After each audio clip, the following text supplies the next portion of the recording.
فاذكروني أذكركم واشكروا لي ولا تكفرون.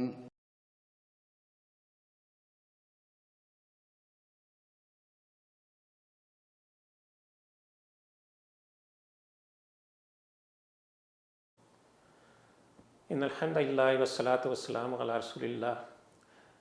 اعوذ باللہ من الشیطان الرجیم. بسم اللہ الرحمن الرحیم.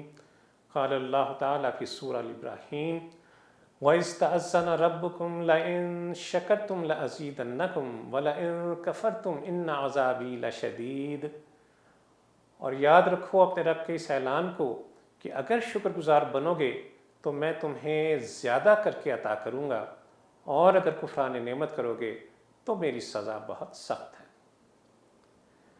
ناظرین کرام، اللہ عز و جل کے احسانات، اس کی نعمتیں مجھ پر اور آپ پر موسلا دھار بارش کی طرح برس رہی، اور اس نعمتوں اور رحمتوں کی بارشوں کو جاری و ساری رکھنے کا ایک ہی طریقہ ہے کہ ہم اپنے رب کا زیادہ سے زیادہ شکر ادا کریں، کیونکہ اللہ عز و جل کا یہ وعدہ ہے لَإِن شَكَرْتُمْ لَأَزِيدَنَّكُمْ کہ اگر تم میرا شکر ادا کرو گے، میرے شکر گزار بنو گے تو میں تمہیں مزید بڑھا چڑھا کر عطا کروں گا.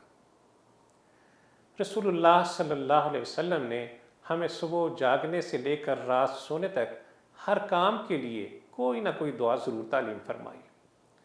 ان دعاؤں کے مطالب، ان کے مفاہیم پر غور کیجئے. یہ سراسر اللہ کے شکرانے کی تعلیم ہے.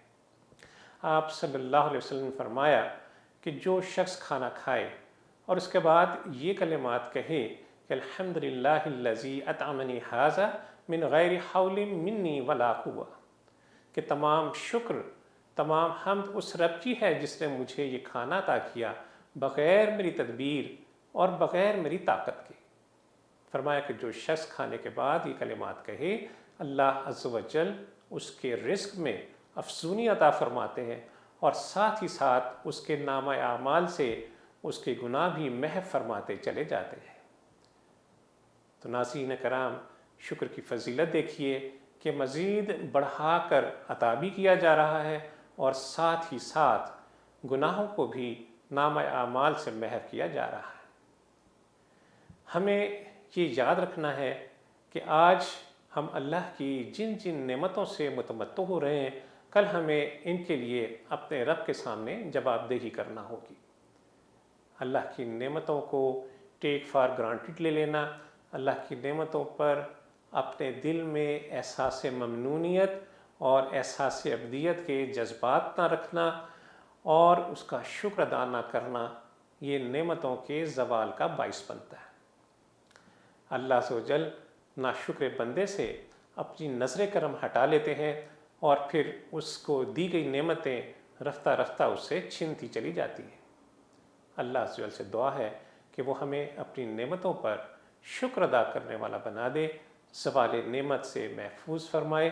وصلی اللہ تعالی علی خیر خلقہ محمد وعلی آلہ وصحبہ وسلم.